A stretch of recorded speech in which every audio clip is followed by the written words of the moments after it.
In the second year after the Hijrah, a small band of 313 men stood in the scorching sands of the Arabian desert. They were poorly armed.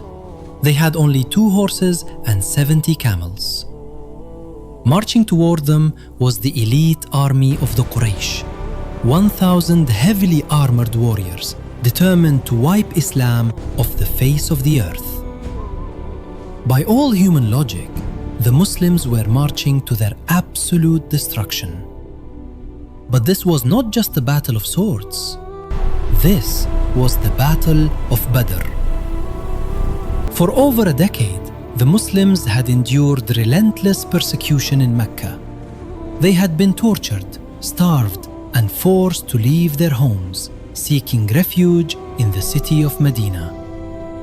When the Prophet Muhammad, peace be upon him, heard that a massive Quraysh caravan led by Abu Sufyan was passing nearby, he saw a chance to reclaim a fraction of what was stolen from his people.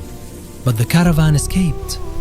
Instead, an army of 1,000 Meccan elites rode out to crush the Muslims once and for all.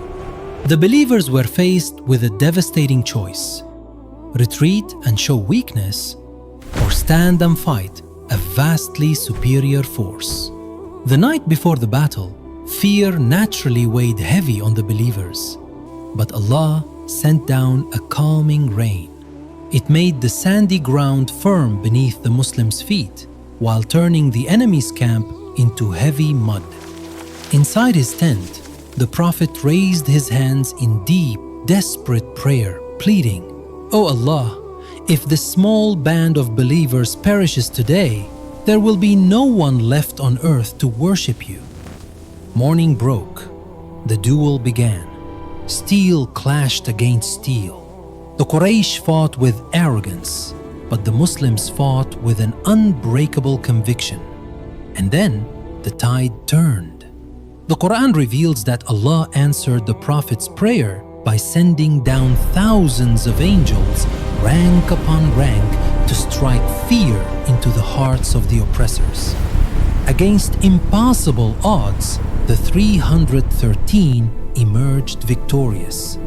The arrogant leaders of the Quraysh were defeated, and the survival of the Muslim community was secured.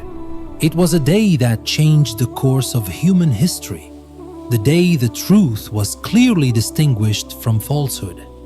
The Battle of Badr teaches us a timeless truth. Your resources, your numbers, and the odds stacked against you do not determine your success.